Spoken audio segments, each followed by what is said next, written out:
Positive vibes श्रृंखला का आज 41वां दिन। आज फिर से हम आप सभी के बीच हाजिर हैं कुछ नए विषयों को लेकर। आज का दिन देखा जाए तो कई मायनों में विशेष है। पहले अगर देखा जाए तो गोवा को स्वतंत्र करवाने के लिए एक सत्याग्रह का शुरुआत भी आज से हुई।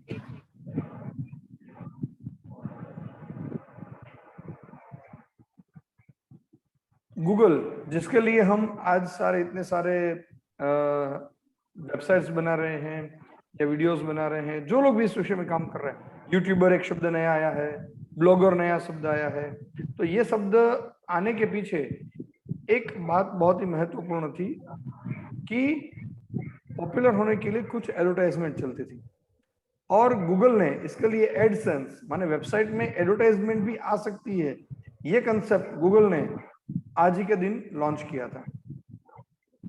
और इन दोनों चीजों से महत्वपूर्ण जो है वो है आज पिकनिक दिवस है, घूमने फिरने का दिन है आज।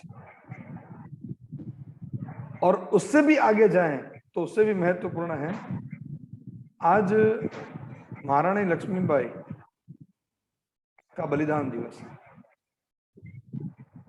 कई महीने में आज अगर हम 1857 का जो सत्याग्रह हुआ, पहला सत्याग्रह, आजादी की नींव या आजादी की आगे की चळवळ की नींव जहां पर रखी गई, उसमें जो कुछ लोगों के महत्वपूर्ण योगदान रहे, उसमें से एक महारानी लक्ष्मीबाई का रहा।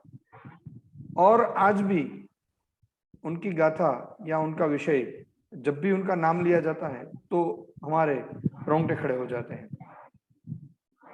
तो जिनके नाम भर में इतनी ताकत है तो वाकई उस मातृशक्ति में कितनी ताकत होगी।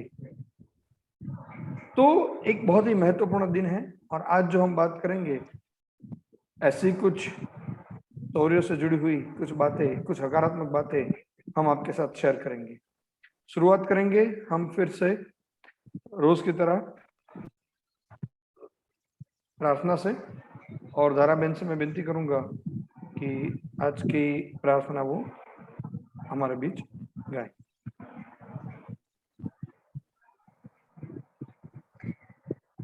अंगहरेह पुलकभूषणमाश्रयन्ती भृङ्गाङ्गनेव मुकुलाभरणं तमालम् अङ्गीकृता अखिलविभूतिरिपाङ्गलीला मांगल्यदास्तु मम मंगल देवताया। अर्थात जैसे भ्रमरी अर्ध खिले कुसुमों से अलंकृत तमालतरों का आश्रय लेती है, उसी प्रकार जो प्रकाश श्री हरि के रोमान से सुशोभित श्री अंगों पर निरंतर पड़ता रहता है तथा जिसमें संपूर्ण ऐश्वर्य का निवास है, संपूर्ण मंगलों की अधिष्ठात्री देवी भगवती महालक्ष्मी का वह कटाक्ष मेरे लिए मंगलकारी हो। धन्यवाद धाराबेन।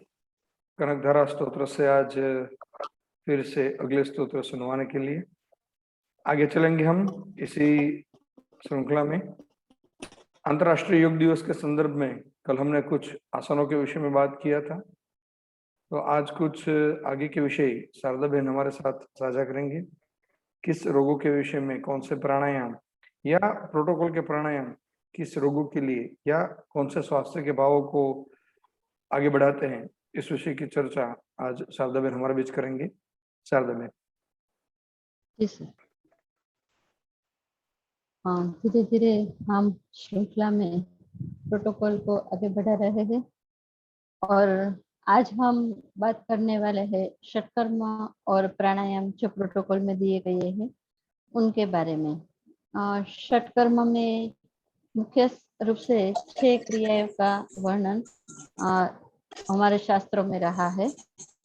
ज्योतिर, बस्ती, नैति, त्राटक, नौली और कपालभाति। इन शुद्धि क्रियाएं शरीर के विभिन्न अंगों की शुद्धि करने में सहायक बनती है। तो इनमें से एक क्रिया है कपालभाति, जो हमारे प्रोटोकॉल के अंदर वर्णित है। तो लोहार की धोकनी की तरह करने वाली यह क्रिया हमारे भाल प्रदेश को यानी कि मस्तिष्क के अग्र भाग को उत्तेजित करती है। यह क्रिया से कफजन्य रोग खत्म होते हैं या दूर करने में सहायता प्रदान करता है। वायु जो हमारे अंदर रहता है, वायु का विकार, उनको भी बाहर निकालने में यह सहाय रूप है तथा श्वास संबंधी रोगों को यह नष्ट करती है। तो ये तो बात हुई कि कपालभाति से हमें क्या लाभ मिलता है। जिसे लाभ मिलता है उसकी कुछ मर्यादाएं भी होती है। तो इन्हें कौन नहीं कर सकता। तो हृदय संबंधी जिनको कोई बीमारी है वह इस क्रिया को ना करे या तो कोई विशेषज्ञ की निगरानी के अंदर करे। उच्च रक्तचाप, चक्कर आना, माइग्रेन, स्ट्रोक, ऐसे जब हमें बीमारियां है तो इसे बहुत ही सावधानी से करना चाहिए। हर्निया तथा गैस्ट्रिक अल्सर जैसी बीमारी में भी हमें ख्याल रखना चाहिए। तो ये एक शुद्धि क्रिया हमारे प्रोटोकॉल में वर्णित थी, उनके बारे में मैंने आपको बताया। और इसके बाद यहाँ पे प्राणायाम का वर्णन हमें मिलता है। तो प्राणायाम मुख्य रूप से प्राणायाम शब्द जो है वह प्राण और आयाम दो शब्दों से बनकर है। प्राण यानी कि जीवनी शक्ति और आयाम यानी कि इसका विस्तृतकरण करना। तो महर्षि पतंजलि जी इसके बारे में कहते हैं कि तस्मिन् सति श्वास प्रश्वास योर गति विच्छेद प्राणायाम, अर्थात श्वास प्रश्वास की गति का विच्छेद करना, इसको तोड़ना, यही प्राणायाम है। यानी कि नॉर्मली जब हम श्वास प्रश्वास लेते हैं उसकी गति को या तो हम बढ़ाते हैं या तो कम करते हैं। जैसे हम भस्त्रिका जैसे प्राणायाम करते हैं तो हमें उसमें गति को तेज करते हैं, और भ्रामरी जैसे प्राणायाम करते हैं तो इसमें गति को हम धीरे करते हैं। हमारे प्रोटोकॉल में मुख्य रूप से 3 प्राणायाम को यहाँ पे रखा गया है। तो बात आती है कि हमें प्राणायाम क्यों करना चाहिए। महर्षि घेरण कहते हैं कि प्राणायाम करने से मनुष्य का शरीर है वो देवता के समान हो जाता है।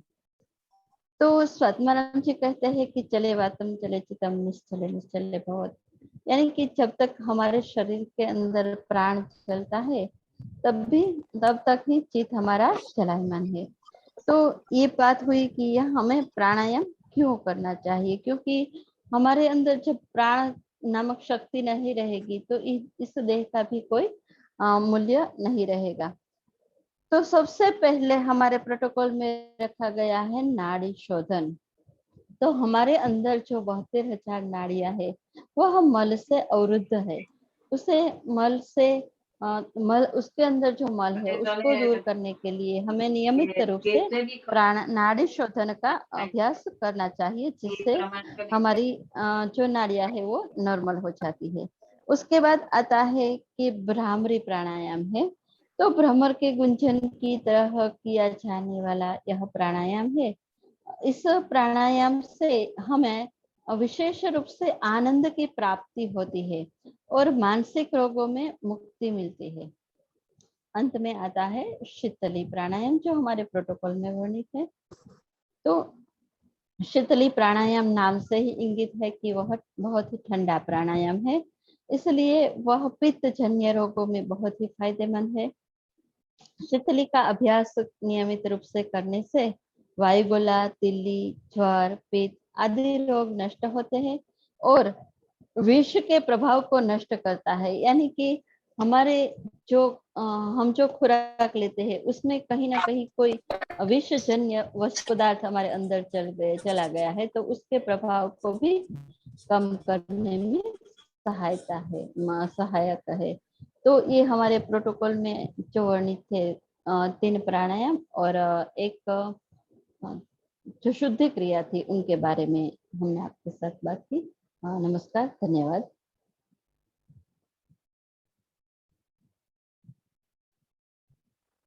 धन्यवाद शारदा बेन।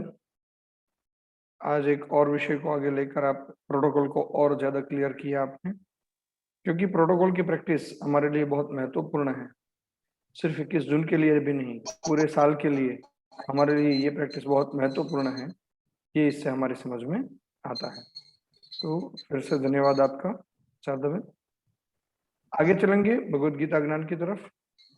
अनिता बहन हमारे साथ जुड़े हुए हैं और वो 6ठे अध्याय के कुछ श्लोक हमारे बीच साझा करेंगे। तो कौन से श्लोक आज पठन करने वाले हैं और हमें समझाने वाले हैं, ये बताइए अनिता बहन। हरिओम सर। हरिओम।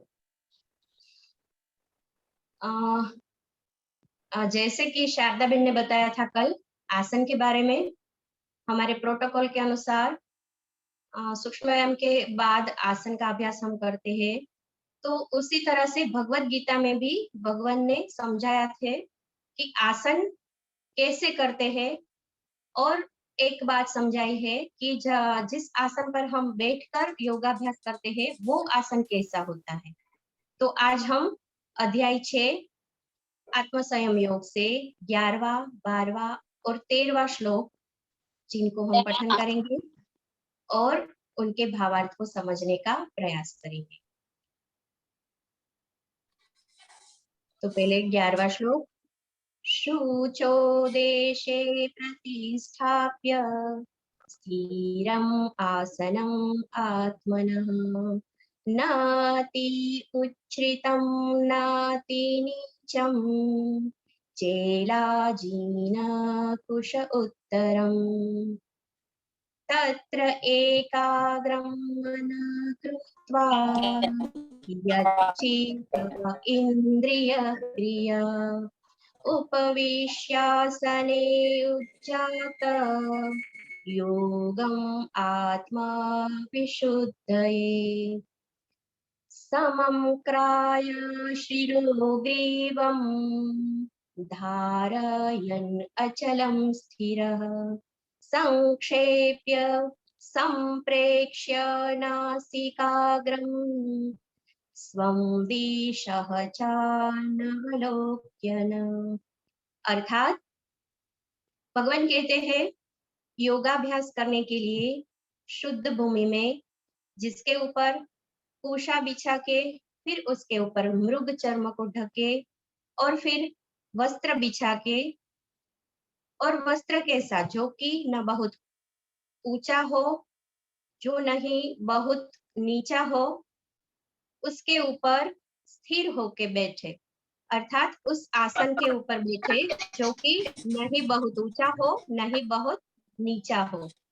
उस आसन पर चित्त और इंद्रिय को वश में करते हुए मन को एकाग्र करके अंतःकरण की शुद्धि के लिए योग करे।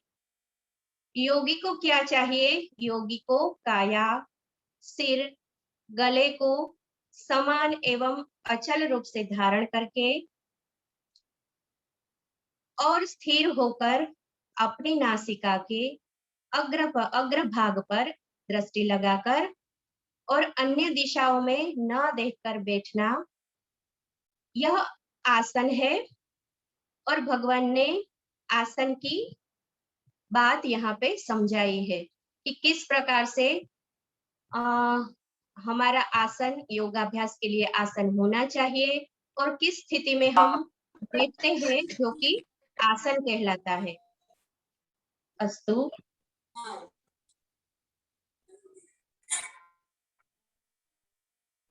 बहुत बहुत धन्यवाद अनिता बेन, आपका भी बहुत अच्छे से इस विषय को रखा। और भगवत गीता में पर्टिकुलर योग अभ्यास के लिए जो जो बातें बताई गई है उस विषय को आपने और स्पष्टता से रखा। आगे चलेंगे हम तो हम पॉजिटिव क्वारंटाइन स्टोरी की तरफ। हिमांशु भाई हमारे बीच में जुड़े हुए हैं, वो उनकी 14 दिनों की क्वारंटाइन स्टोरी हमें बताएंगे और हमारे बीच एक सकारात्मक भाव को उत्पन्न करेंगे।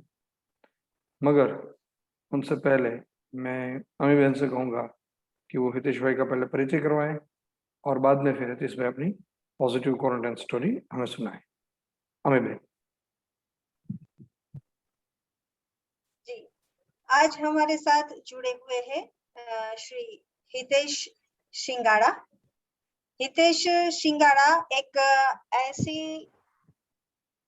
पर्सनालिटी है जो हर हमेश मजाक मस्ती हंसना हंसाना उसका एक बहुत ही बढ़िया काम है। सब लोगों को जब दोस्तों से मिलते हैं तो बहुत ही खिल उठते हैं।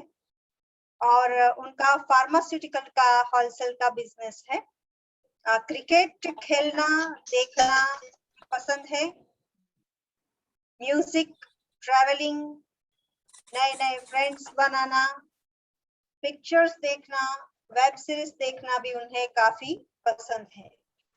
उनकी एक और बात जो मैं जानती हूँ, शायद उनको नहीं पता कि मुझे पता है, कि हर महीने की शुरुआत जो होती है वो वीरपुर पहुंच जाते हैं पहली तारीख को, हर पहली तारीख, और जलाराम बापा के दर्शन करके ही फिर उनका नया महीना है, नया मंथ है, वो शुरू होता है। तो उनके लिए कह सकते हैं वो गाना वो जरूर गाते होंगे, दिन है सुहाना आज पहली तारीख है, जलाराम बापा के दर्शन करना है आज पहली तारीख है। तो ऐसे हितेश सिंगाड़ा से मैं विनती करूंगी कि वो अपनी पॉजिटिव क्वारंटीन स्टोरी हम सबके साथ साझा करें। हितेश। मुझे शुरुआत में 22-23 तारीख के आसपास मुझे थोड़ा फील हुआ कि मुझे बुखार आया, जुकाम हुआ थोड़ा। तो मैं दवाई का बिजनेस करता हूँ, तो आप सब जानते हैं, हमने पहले तो अपने आप कर लिया होगा थोड़ा। बाद में 2-3 दिन तक ये बुखार ये चालू रहा, तो मैंने अकेले ने डिसाइड किया, क्योंकि मेरे 25 तारीख को मेरे सन का बर्थडे था, तो 25 को ही मुझे डॉक्टर को दिखाना पड़ा। तो मैं अकेला ही गया था उधर बताने के लिए। तो डॉक्टर ने कंफर्म किया कि आप पॉजिटिव है, कोरोना पॉजिटिव है। और सबसे बड़ी बात यह है कि 25 नवंबर को मुझे पॉजिटिव आया और 10 दिसंबर को मेरे बेटे की शादी थी। तो मैंने उधर ही अपने आप ही डिसाइड कर लिया कि मैं अलग से क्वारंटाइन हो जाऊंगा, घर पे नहीं रहूंगा, क्योंकि घर पे रहूंगा तो मेरे मदर फादर मेरे वाइफ सबको ये हो सकता है। तो अपने आप सेल्फ डिसीजन लिया। वहाँ से सीधा डॉक्टर को बोला कि मुझे ये करना है, तो बोले कोई बात नहीं, आप सीटी करवा के आओ और ये ब्लड रिपोर्ट करवा के आओ। तो मैंने अपने आप अकेले ही सब किया। और मैं सोच रहा था कि कहाँ पे क्वारंटाइन हूँ, घर पे तो नहीं रह सकता, क्योंकि 14 दिन अगर मुझे क्वारंटाइन करे तो ये सबको खतरा हो सकता है। इसीलिए मैंने सोचा मैं होटल में चला जाऊँ।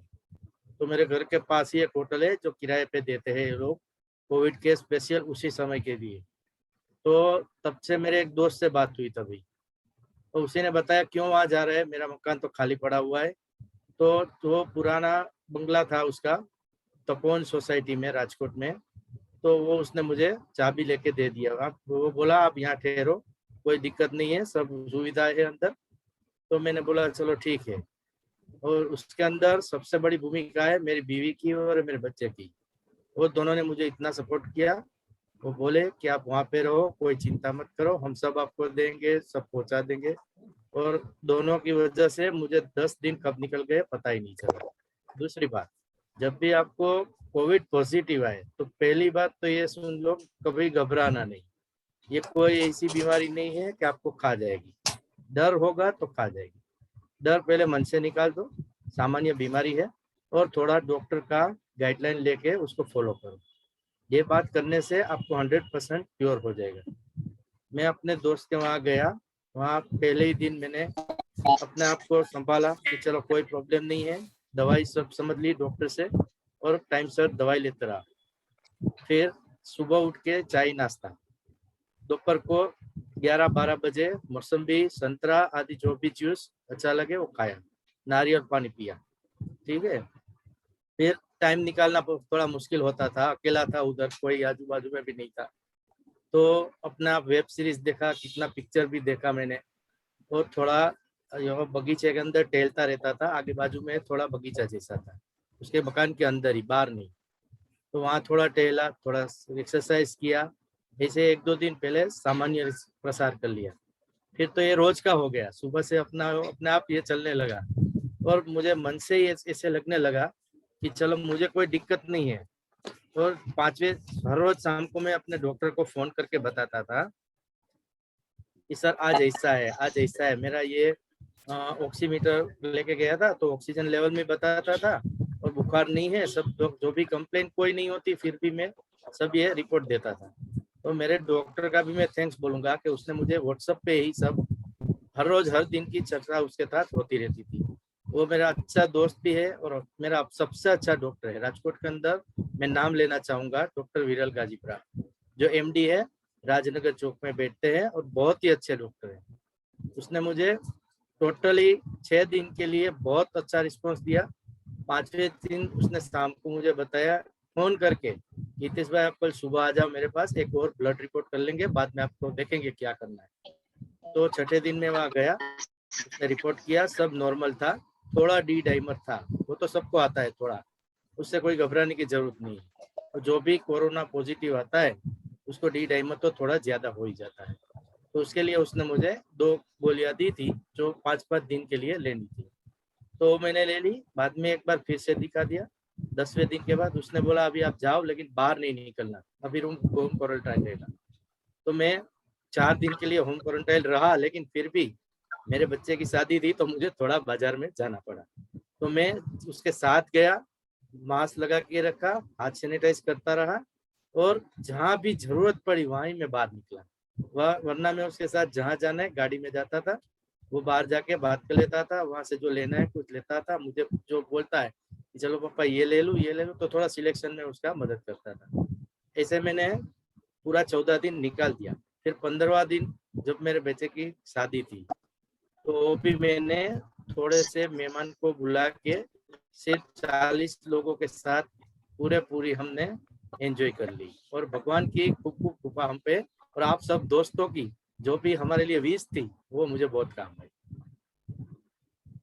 और बोलिए, ये मेरा जो भी अनुभव है मैंने सच्ची बताया, ठीक है। और मेरा फैमिली का मैं जितना भी बोलूं, सबने मेरे को बहुत मोटिवेट किया था। मेरे दोस्त लोग भी, मेरे स्कूल फ्रेंड, मेरे अभी जो बिजनेस के अंदर जो एमआर ग्रुप है हमारा, शायद उसमें 240 लोग हैं जो हम एक साथ जुड़े हुए हैं। अपनी एक वेब अपनी बनाई हुई है, ऐप बनाई हुई है, उसमें हम सब तो पूरा दिन का चर्चा करते हैं। किसी को भी कोई भी प्रकार की मदद, मान लो कि मेडिकल की कोई भी सुविधा चाहिए, दवाई चाहिए, रात को भी शायद 2 बजे भी वो फोन करेंगे तो सब उठ के आ जाएंगे, चलो क्या करना। तो ये सब अच्छी बात है हमारे लिए। ये मोबाइल आने के लिए, मोबाइल से आते ही हमें ये सब बहुत अच्छी सुविधाएं मिल रही है।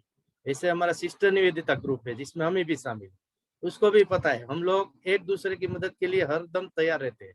कभी भी पूछते नहीं कि कहाँ जाना है, क्यों करना है। ये बोले कि यहाँ जाना है तो चलो, साथ में चलते हैं सब, और बहुत मजा आता है।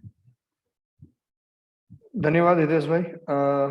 यही तो हमारी पूंजी है, हमारा परिवार वही और हमारे मित्र, यही तो हमारी पूंजी है। और शायद भारतवर्ष में अगर सभी लोग चिंतित है पूरे विश्व में कि भारतवर्ष में ये लहरें आके चली क्यों जाती है, और लहर आती है तो इतने कम समय में क्यों चली जाती है, ये पूरा विश्व इससे चिंतित है। तो हमारी जो मेडिकल फैसिलिटीज उन सबको छोड़कर अगर कहा जाए तो एक परिवार का सपोर्ट, और ये जो हमारे बीच हमारे मित्र और ये सारे हैं कि जो हमारे को सपोर्ट करते हैं, और ये प्रूवन फैक्ट है कि हकारात्मकता ही इम्यूनिटी बढ़ाती है। माने जो भी चीजें हैं वो तो बढ़ाएगी, अपना काम करेगी, मगर हकारात्मकता, हमें मिलने वाला सपोर्ट है, हमें मिलने वाली जो कंफर्ट जोन है हमारा, यही हमारी इम्यूनिटी बढ़ाने वाला है। और ये कुट कुट के हमारे यहाँ भरा है, बाकी और कुछ क्या है, मगर ये तो कुट कुट के भरा हुआ है। तो शायद यही है कि हमारी इम्यूनिटी बूस्ट होती रहती है इससे। मैं एक बात बोलना चाहूंगा, ये जो मैं बोल रहा हूँ सब ये सब सौराष्ट्र के अंदर दिखने को मिलता है। हाँ सही बात सौराष्ट्र के बाहर जाओगे तो यह नहीं मिलेगा। फिर जो भी दोस्तों का सपोर्ट है ना, सौराष्ट्र के बाहर कहीं नहीं मिलेगा। मैंने तो अनुभव किया हुआ है, इसलिए मैं बोल रहा हूँ। यहाँ पे देखो आप, हम लोग अभी साथ बैठे तो भी इतना आनंद आ रहा है कि चलो हमने एक दूसरे को पहचाना तो सही। सही बात है ना, सही बात है। तो बस यही होना चाहिए। मैं तो यही होना बोलता हूँ यही पूंजी है हमारी, यही पूंजी है हमारी। पैसे हो या ना हो ये कोई मतलब नहीं है, कोई मतलब नहीं, हमारे सही साथ बात कौन खड़ा है ये बहुत जरूरी है। सही बात है ना। सही बात है ना। एकदम सही बात है। और इसलिए ये स्टोरी की महत्ता इसलिए भी बहुत बड़ी है कि ये ऐसे ऐसे विषय आपने रखे।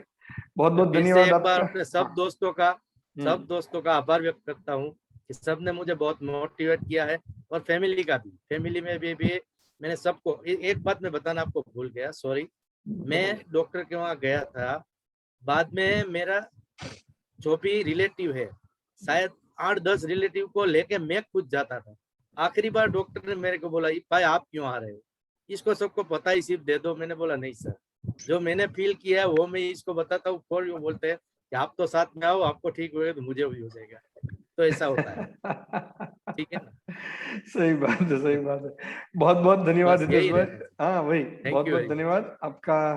आप जुड़े पॉजिटिव वाइब्स श्रृंखला से और आपकी पॉजिटिव मैं एक ही बात बोलना चाहूंगा, किसी को भी अब की कोई भी लहर आए, कुछ भी है, पॉजिटिव आ जाओ ना, तो हमें सिर्फ दोस्तों को याद कर लेना और भगवान को याद कर लेना, सही बात सब है, ठीक हो जाए।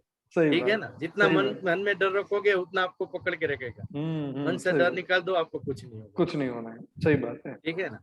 ठीक, बहुत बहुत धन्यवाद आपका हितेश भाई। बढ़िया। तो फिर से बहन आपकी बारी आ गई है, एक मॉरल स्टोरी आपके खजाने में से सुनाने की। सुनाइए।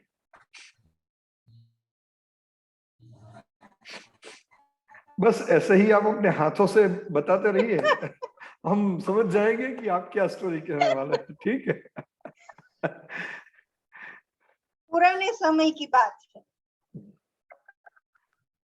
एक गांव में 2 किसान रहते थे। दोनों ही बहुत गरीब थे और दोनों के पास थोड़ी थोड़ी सी जमीन थी और उसमें वो मेहनत करके कुछ उगाया करते थे और उसी से उन लोगों का गुजारा चलता था, परिवार का भी गुजारा उसी से चल जाता था। तो पक्के दोस्त थे, दोस्ती की बात निकली है तो वो दोनों पक्के दोस्त थे। तो क्या हुआ कि एक दिन दोनों एक साथ ही गुजर गए, इतनी पक्की उसकी दोस्ती थी। अकस्मात ही दोनों एक साथ ही गुजर गए और यमराज दोनों को लेने आए और भगवान के पास चल दिए। भगवान ने उन दोनों को देखा और पूछा कि अब तुम्हें क्या चाहिए, क्या तुम्हें मैं फिर से संसार में भेजूं। भगवान की बात सुनकर वो पहले वाला जो किसान था वो बहुत गुस्से में आ गया, एकदम क्रोधित होकर भगवान से कहने लगा कि हे भगवान, आपने इस जन्म में तो मुझे बहुत ही घटिया सी जिंदगी दी, न पूरा अच्छे से खाना दिया, न अच्छे से पीना दिया, न अच्छा परिवार दिया।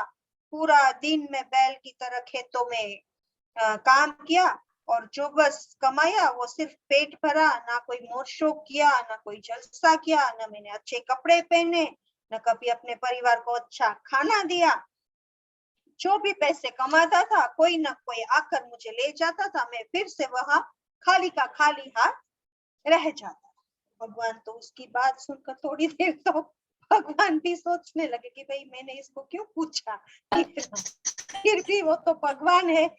तो उसने फिर से पूछा कि हाँ कोई बात नहीं, अब बताओ तुम क्या चाहते हो, तुम्हें मैं अगले जन्म में क्या बनाऊं और ताकि मैं आपको नीचे भेज सकूं तो तुम अच्छे से ठीक से रह सको। तो किसान बोला कि भगवान आप कुछ ऐसा कर दीजिए कि मुझे कभी किसी को कुछ देना ना पड़े, मुझे बस केवल चारों ओर से सब देते ही आए और मैं ऐसे ही खुश रहूंगा। इतना कहकर तो वो किसान चुप हो गया। फिर भगवान ने दूसरे उसके दोस्त को पूछा कि हाँ, भगवान ने तथास्तु कहा। वो तथास्तु मुझे बहुत अच्छा लगता है, मैं जब छोटी थी ना तब भी मैं तथास्तु कोई बोलता था ना तो मुझे बहुत अच्छा लगता है, तो आज फिर से मैं बोलना चाहूंगी तथास्तु। तो समझ लेना मैं शायद भगवान हो गई हूँ। तो ऐसे फिर दूसरे किसान को पूछा कि भाई तू भी यहाँ आया है तो तू क्या चाहता है, अब मैं तुझे संसार में वापिस भेज रहा हूँ तो तू क्या चाहता है मुझसे। तो वो किसान ने कहा कि भगवान मैं आपसे क्या मांगू, आपने जो कुछ भी दिया वो बहुत अच्छा दिया, अच्छा परिवार दिया, मुझे जमीन दी जिस पर मैंने मेहनत करके काम किया और अपने परिवार को एक अच्छा जीवन दिया, खाने के लिए मैंने मुझे और मेरे परिवार को भरपेट खाना दिया। मुझे ये बात की खुशी है कि मेरा परिवार कभी भूखे पेट नहीं सोया। बस एक ही कमी थी मेरे जीवन में कि जब भी कोई मुझसे कुछ मांगने आता था, मेरे दरवाजे पर कुछ भूखे प्यासे लोग आते थे, तो मैं उनको दे नहीं पाता था। वो लोग खाली पेट या खाली हाथ मेरे घर से लौट जाते थे। तो भगवान ऐसा कुछ कीजिए कि अगर मेरे द्वार पर कोई आए तो वो भूखा प्यासा ना जाए।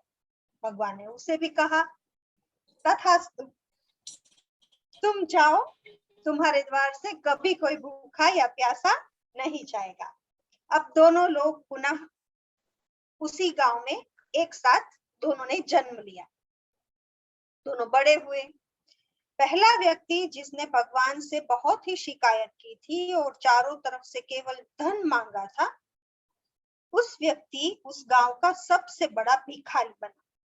अब उसे किसी को कुछ देना नहीं पड़ता था और जो कोई भी आता था जाता था उसकी झोली में कुछ न कुछ डालता रहता था। और जो दूसरा वाला था वो उस गांव का सबसे अमीर आदमी बन गया। ईश्वर ने जो दिया उसमें उन्हें संतुष्टि मानी और वो इतना अमीर बना कि उसके दर पर जो कोई भी भूखा प्यासा धन की आशा वाला जो कोई भी आता था वो उसे खुले हाथ सब कुछ बांटता ही रहता था।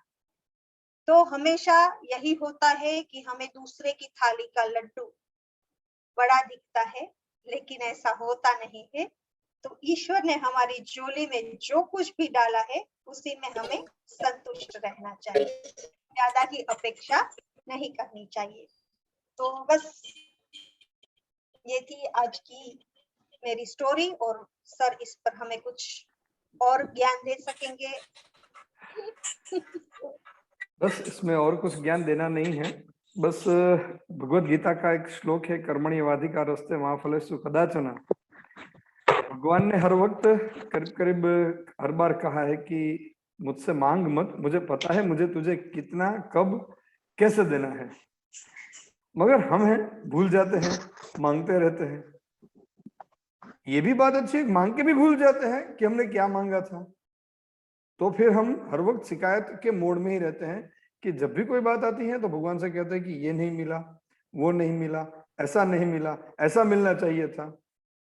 तो इसका कोई अंत नहीं है। और इसीलिए भगवान ने कहा था कि तू कर्म कर, कुछ मांग मत, तुझे जो चाहिए वो मैं दे दूंगा।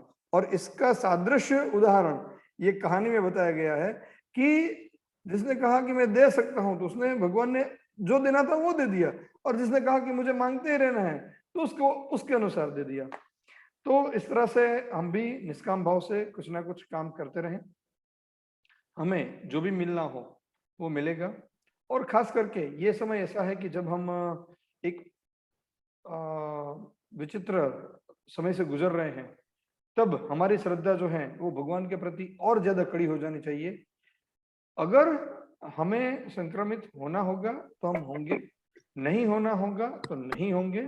बस हम अपना कर्म करते जाएं, अखंड सावधानी से अपने कर्म करते जाएं, तो शायद ये समय जो है ये भी बहुत अच्छे से हम बिता सकते हैं। तो ये थी आज की हमारी पॉजिटिव वाइब्स श्रृंखला, और अंतिम पायदान में हम चलते हैं आज इसके। फिर से दारा बहन को याद करेंगे और उनसे कहेंगे कि आप हमें, हम सबके कल्याण के लिए, विश्व के कल्याण के लिए और हमारे मन में, सभी के मन में एक शांति बनी रहे, उसके लिए शांति मंत्र करवाएं। ओम सर्वे भवन्तु सुखिनः, सर्वे सन्तु निरामया, सर्वे भद्राणि पश्यन्तु, मा कश्चित् दुःखभाग् भवेत्। ओम शांति शांति शांति। कल रात 9:30 बजे फिर से हम हाजिर होंगे, फिर से नन्हे मुन्ने भगवान को लेकर कल हम हाजिर होने वाले हैं और एक विशेष प्रस्तुति पॉजिटिव वाइब्स की हम आप सबके बीच में रखेंगे। तो आप सभी फिर से जुड़ेंगे, ऐसी अपेक्षा है। और तब तक के लिए आप सभी लोग स्वस्थ रहें, सलामत रहें और हकारात्मक रहें। सीधे नहीं जुड़ सकते हैं तो पॉजिटिव वाइब्स यूट्यूब चैनल से भी आप हमसे जुड़ सकते हैं। धन्यवाद।